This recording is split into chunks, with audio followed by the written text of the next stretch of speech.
Sziasztok! Megnézzük, hogy mi várható a jövő héten. Ahogy a múlt héten is csináltam, 3 különböző kártyával. Minden napra, a hét minden napjára egy-egy lapot teszek mind a 3 féle kártyából, és tulajdonképpen onnantól kezdve kezdődik a hét, amikor ti megtaláljátok ezt a videót, tehát nem az a lényeg, hogy én mikor készítem, hanem hogy ti mikor találjátok meg, és mivel kollektív, ezért minden nem fog rátok igaz lenni, lesz benne valószínűleg néhány mondat, vagy néhány szó, ami nektek szól, azért találjátok meg, úgyhogy lássuk is, hogy akkor az első kártyából, ahol mi várható a jövő héten az első napra.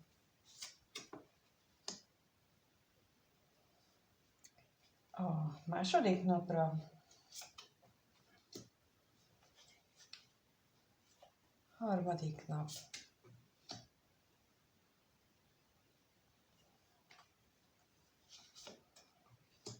negyedik, ötödik, hatodik, és itt a 7. nap. Jó. És akkor a másik kártyából is nézzünk, hogy első napra mi várható, második napra, harmadik, negyedik, ötödik, hatodik, és a 7. napra.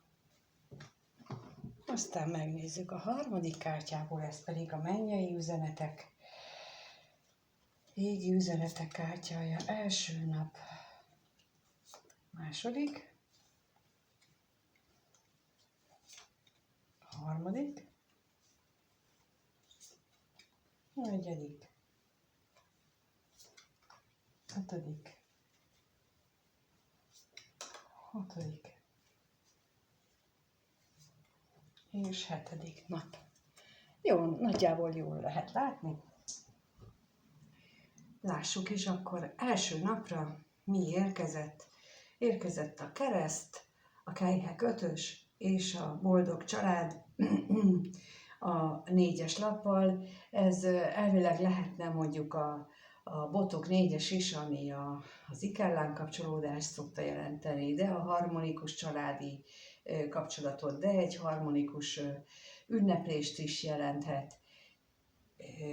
Viszont azt látjuk fölötte, hogy itt meg a kelyhek 5-öse van.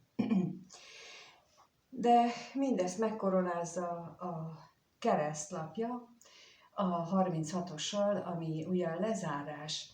A kereszt a lezárás, a sorszerűséget is jelenti, vagyis, hogy azt gondolom, hogy az első nap, a hét első napján az lesz a legnagyobb kihívás, hogy számotokra, hogy képesek lesztek-e lezárni azokat a dolgokat, befejezni azokat a dolgokat, amelyek miatt esetleg eddig gyászoltatok. Képesek lesztek-e felismerni, hogy úgymond értelmetlen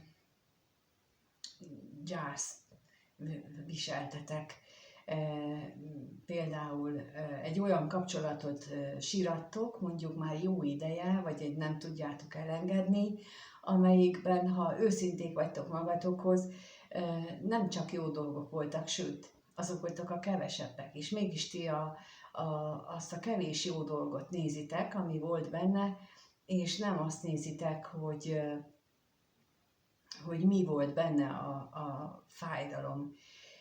Mert hogy nézhetnétek fordítva is, tehát hogy nézhetnétek úgy is, hogy az a kapcsolat, amelyik nem működött, ahol például nem értékeltek titeket, vagy az a munkahely is lehet, ahol nem értékeltek titeket, de ti úgymond valamilyen kifogást találtok, és itt hangsúlyozom, hogy kifogás, mert amikor azt mondjuk, hogy ezt vagy azt azért nem lehet csinálni, meg így muszáj ezt csinálnunk, meg nincs választásunk, ezek valójában mindegyike kifogás, meg mindig van választásunk, csak az bizonytalan, csak az bátorságot igényel, csak az más, mint amit szoktunk, és most itt erre kérnek a lapok első nap, hogy próbáld a boldog családot szem előtt tartani. Próbáld azt az örömöt szem előtt tartani, és ne a gyászba menekülj, és ne sajnáltasd magad, vagy sajnálgasd magad pontosabban, vagy azt a kapcsolatot, vagy azt a munkahelyet, vagy bármit, amit éppen így nem tudsz lezárni, hanem inkább azt nézd, hogy mit lehetne, milyen lehetőség adódna helyette, hogyha ha azt meg tudnád tenni. Ugyanis most itt az első nap hatalmas égi segítséget is kapsz hozzá, és ha ezt meg tudod tenni, akkor egy olyan pozitív irányt tud venni az életed, amelyiket pillanatnyilag el sem tudsz gondolni. És akkor megnézzük a második nap, és nagyon érdekes, mert ebben a kártyában, az első sorban, ami van, abban az utolsó lap, a 36-os, a keresztlapja, és a következő lap az 1-es. Tehát amit mondtam, hogyha ez sikerül első nap így megcsinálni, hogy elhatározod magadban. Nem azt mondtam, hogy másnap teljesen más emberként ébredsz, bár az is elő szokott fordulni, hogy segítenek az égiek, hogyha elég erős és szilárd az elhatározásod. Viszont mindenképpen meg tud jelenni energetikailag már egy új valami az életedben. Lehet, hogy éppen a múltból jön vissza, vagy a gyermekkorodból jön vissza, vagy egy olyan valaki jöhet vissza, akinek már jó régen a kezébe adtad a szívedet, de aztán az élet elsodort benneteket egymás mellől, és most lenne lehetősége a visszatérésre. Ha te úgy döntesz, hogy végre felhagysz ezzel a siránkozással, ezzel a gyászsal, hogy ne azt nézd, hogy mit nem kaptál meg, hanem azt nézd, hogy mit kaptál meg, vagy mit kaphatsz meg. Például ezt a második napon, például ezt az új lehetőséget ezzel a nem olyan rossz férfival,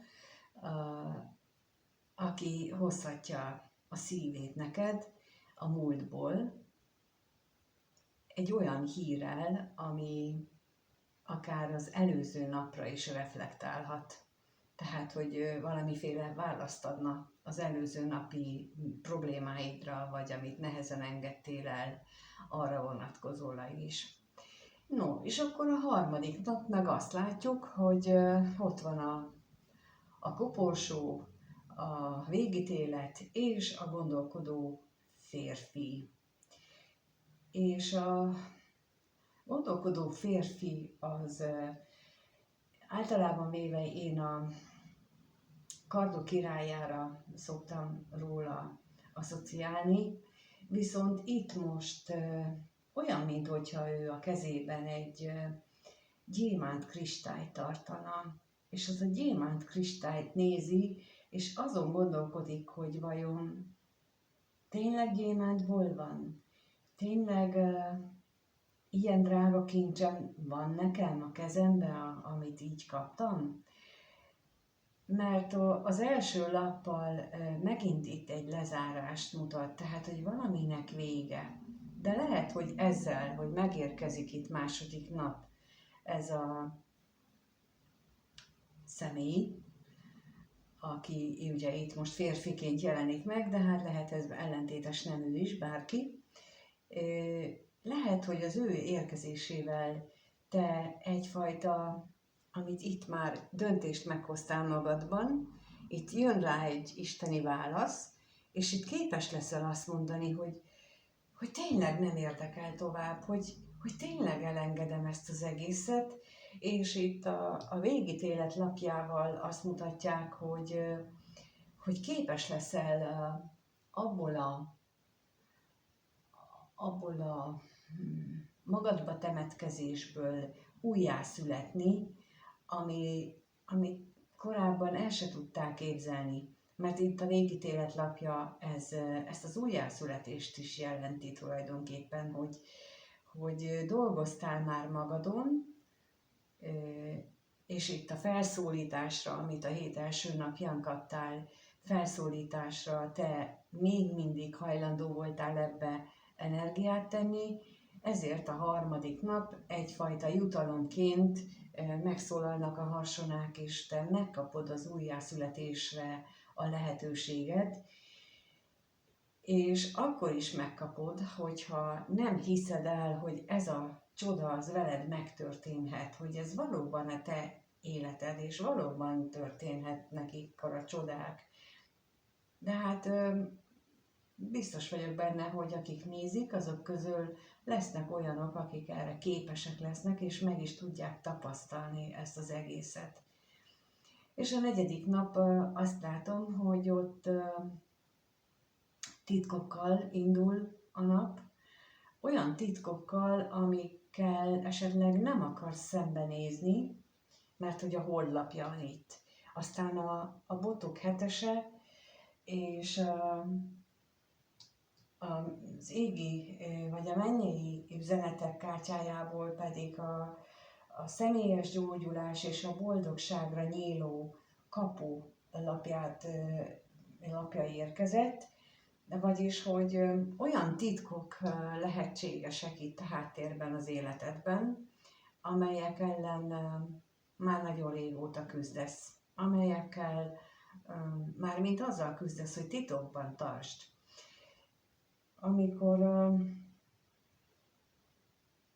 Amikor olyan dolgok történnek velünk, főleg gyerekkorban, de később is, hogy nincs meg bennünk az erő, hogy foglalkozzunk vele, nincs meg bennünk a bátorság, vagy azt kívánja tőlünk a környezetünk, hogy ne lássanak bennünket sírni, mert minket mindenki úgy ismert, hogy mi egy erős emberek vagyunk, mi mindent túlélünk, olyankor hajlamosak vagyunk azt csinálni, hogy bedobozoljuk ezeket az érzéseket, fájdalmat, jót, rosszat is, és ez az érzés az mint egy láthatatlan titok, ott van a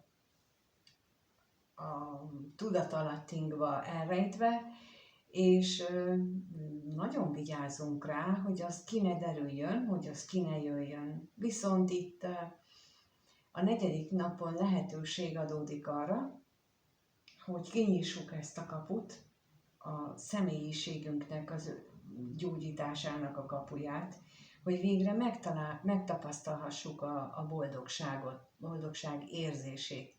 Ehhez viszont ezt a védekezést ezt föl kell adni. Ezt a rejtegető üzemmódot, ezt föl kell adni.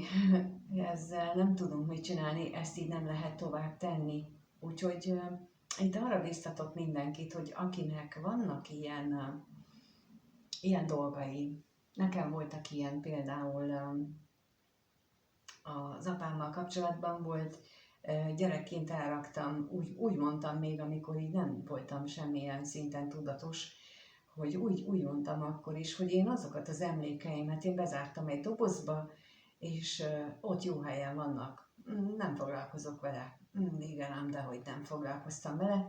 Ez megjelenik ilyenkor a párkapcsolatban, mert hogy ilyenkor mindig olyan párkapcsolatot fogunk ki, amiben pontosan ezt a dobozt akarja velünk kinyittatni az a másik személy, és addig jönnek ezek a párkapcsolatok, ameddig kénytelenek leszünk szembenézni és kinyitni azokat a bezárt dobozokat. Na, itt van két ilyen személy, lehet, hogy pontosan ők is úgy jönnek, hogy ők már nem erőszakkal akarják velünk kinyittatni, hanem pontosan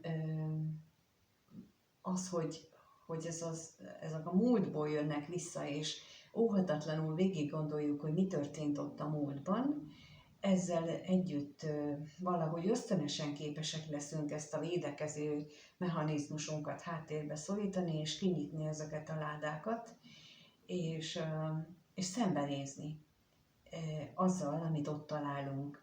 És már az, hogy szembenézünk a rég dolgainkkal, amikkel nem akartunk foglalkozni, ami fájdalmat okozott, és amit úgy gondoltuk, hogy ott lesz a legjobb helye, hogyha jó mélyre elzárom, akkor már ez, hogy kinyitjuk azt a ládát, már azzal elkezdődik az öngyógyításunk, a személyiségünknek a gyógyulása, és ha nem adjuk fel félúton, hanem végig csináljuk ezt az egészet, akkor megtapasztaljuk az első boldog élményt.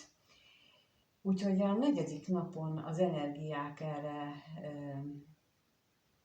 invitálnak, erre ösztönöznek téged, hogyha itt jönnek ilyenek, ilyen ismétlődőnek tűnő jelenetek, emlékek a múltból, akkor azt ne engedd tovább szállni, hanem bátran állj szembe vele, és mondd azt, hogy már nem félek tőletek, gyertek csak, nézzük meg, hogy mi az, miért van itt. És ha ezt képesek vagytok, akkor ez segíteni fog.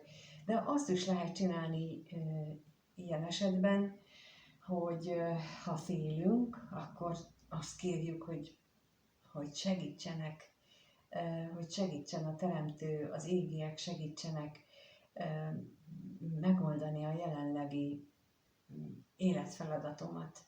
Mindig ez a lényeg, hogy az életfeladatot megoldani, mert ők tudják, hogy mi kell hozzá, és tulajdonképpen nem azt kell megoldani, hogy most segítsenek a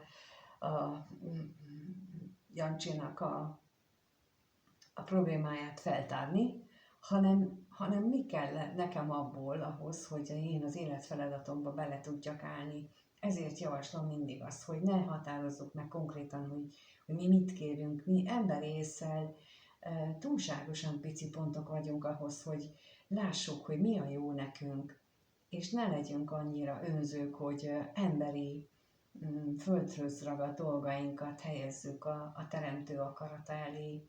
Nekem ez a véleményem, hogy ezért ne akarjuk mi megmondani, hogy mit segítsenek nekünk, mert azt, amit az égiek úgy gondolják, és az biztosan jó lesz nekünk, sokkal jobb, mint amit valaha el tudunk képzelni.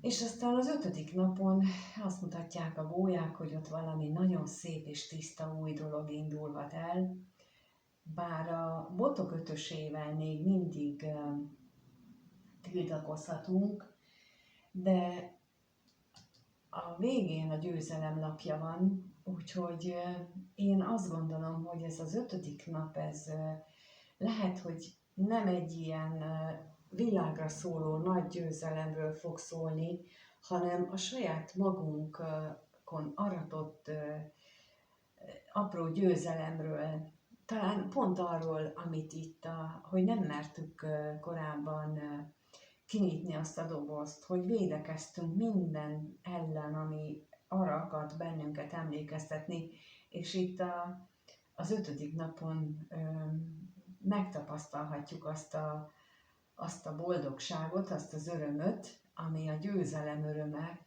hogy ez a belső védekezésünket is feladjuk. Mert itt a botok hetesénél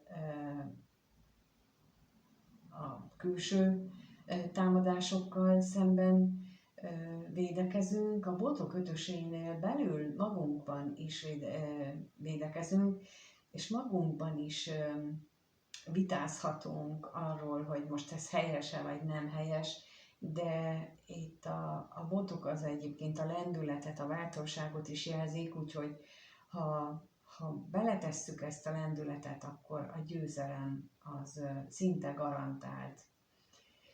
És a 6. napon a 6-os számmal, a felhő lapjával, a főpapnővel és a világgal folytatódik. A felhőnek a felhős oldalát éltük meg eddig, előző napokon, Képzeljétek el, hogy milyen lesz, hogyha a tiszta oldalát találjuk, majd mindjárt meg is nézzük. Wow, már rápillantottam. De azt mondják itt a lapok a főpapnővel, hogy a hit, a magadba vetett hited, a belső intuíciód, azok, amik ott vannak benned, és arra ösztönöznek, hogy tedd azt, amit belülről érzel, hogy helyes, ez fog majd neked segíteni, és lezárni azokat a dolgokat, amiket le kell. Itt végig egész héten úgy látom, hogy arról van szó, hogy itt egy olyan, nem is biztos, hogy én több olyan dolognak a lezárását érzékelem, amihez hatalmas égi segítség érkezik, de minden esetben szükség van arra, hogy képesek legyünk kilépni a komfortzónánkból, képesek legyünk az intuícióra hallgatni, képesek legyünk bízni abban, hogy amit eddig nem csináltunk, az most majd jó lesz. Én ilyenkor mindig azt szoktam tenni egyébként, amikor így bizonytalan vagyok, hogy most akkor mit csináljak, meg megmerjem tenni vagy sem, akkor mindig azt kérdezem meg magamtól, hogy amit eddig csináltam, az hol vezetett. Tehát itt vagyok a gödör alján, ide vezetett, akkor miért folytassam ugyanazt, hogy még lejjebb menjek? És mi lenne, ha változtatnék? Lehet, hogy félelmetes, de ott van az én teremtőm, aki mindig vigyáz rám, és nekem mindig ez adta a bátorságot. Amit mások bátorságnak neveztek, én mindig azt mondtam, hogy a hitem volt mindig erős, akármikor, akárhányszor padlóra küldött az élet. Az olyan 5-6 alkalom volt, amikor nagyon is. Mindig egyedül képes voltam felállni, és az egyedül azt úgy értem, hogy emberi segítség nélkül. Csak a hitem volt az egyetlen, ami segített, hogy a teremtő mindig segít, és ő ott van mellettem is. Csak ezt szoktam kérni, mindig, hogy legyen úgy. Az segítség, amire most szükségem van, mutassák meg az utat, amire szükségem van. És itt ugyanezt érzem ebből a főpapnőből, hogy csak ennyit kell kérni. Hát mutassák az utat, hogy merre induljak, és kövessem. Mert ott aztán jön a világ, megkaphatom a világot, lezárhatom az egész múltbeli életemet, lezárhatom azokat a nehéz karmaköröket, azokat a nehéz dolgokat, amire nem voltam korábban képes, hiszen a 29-es is az angyali szám a 11-essel, tehát, hogy itt is benne van az angyali segítség, és ne féljek attól, hogy legyen bátorságom úgy kérni a segítséget, figyelni arra, hogy mit kapok, és azt szerint menni, még akkor is, ha ez nem tudom, hogy hova visz. Nekem volt egy olyan történetem, hogy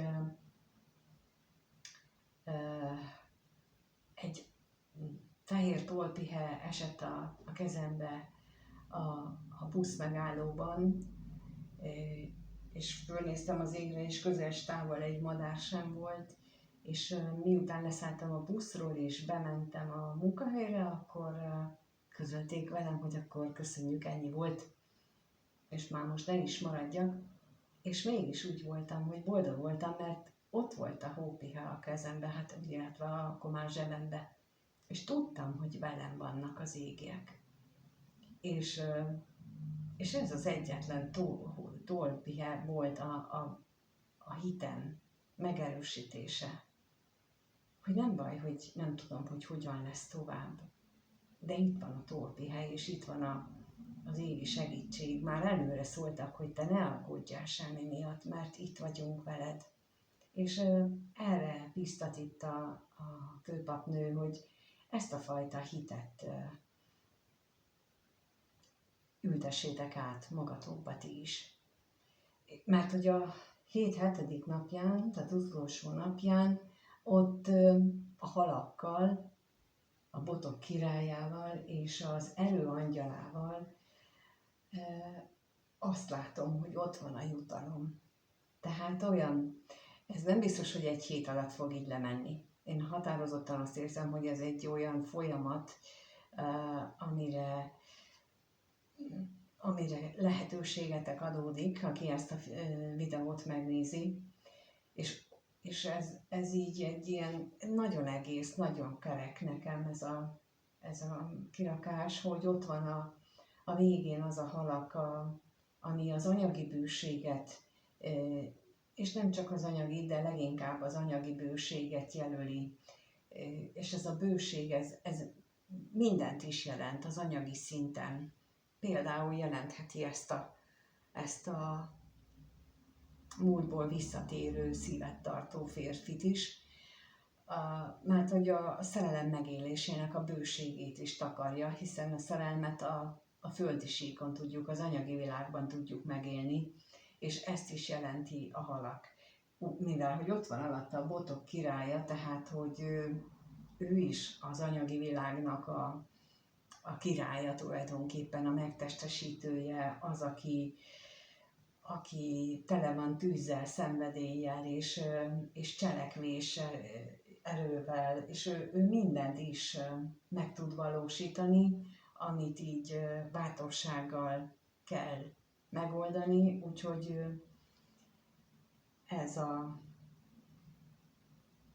ez is biztató, és a végén itt van az erőangyala, aki meg azt mondja, hogy nem kell aggódni. Látjátok?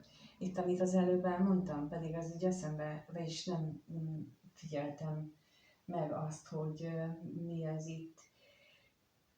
Tehát, hogy nem kell aggódni amiatt, hogy most mi lesz. Itt van velünk az erő angyala, és ő majd segít, úgy, mint nekem a tolpihe.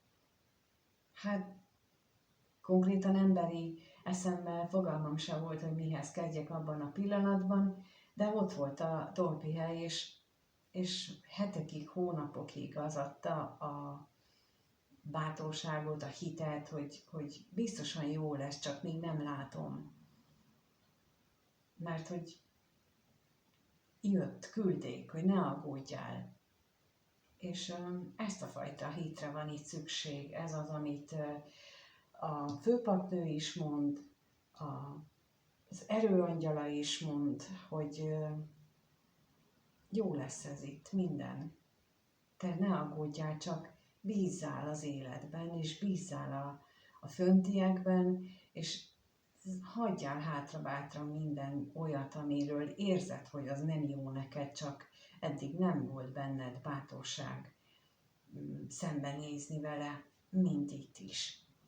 Úgyhogy én ezt látom a következő hétre, mondjuk így, de mondom, hogy szerintem ez egy hosszabb folyamat is lehet. Ez nem biztos, hogy egy hét alatt le fog zajlani, de lehetnek olyan szerencsések, akikkel ez megtörténik, illetve bátrak, és nagy hittel rendelkezők, és kellő alázattal rendelkezők, akikben ott van az az alázat, amit az előbb is mondtam, hogy kik vagyunk mi emberek ahhoz, hogy mi megmondjuk, hogy mit tegyen a Teremtő. Úgyhogy jó lesz ez. Én nagyon azt érzem, nagyon örömteli energiát érzékelek ebből. Úgyhogy köszönöm, hogy itt vagytok és megnézitek. Remélem hasznos ez a videó számotokra. Talán egy kis vigaszt, egy kis bátorítást adhat ahhoz, amivel dolgotok van. Ha úgy gondoljátok, hogy bármiben segíthetek, akkor keressetek nyugodtan a leírásban az elérhetőségen. Ha így megírjátok kommentbe, hogy ez most hogy tetszett, vagy bármit ezzel a kirakással összefüggésben, annak is örülök, és köszönöm a lájkokat és a feliratkozásokat is, és kívánok mindannyiótoknak minden jót. Sziasztok!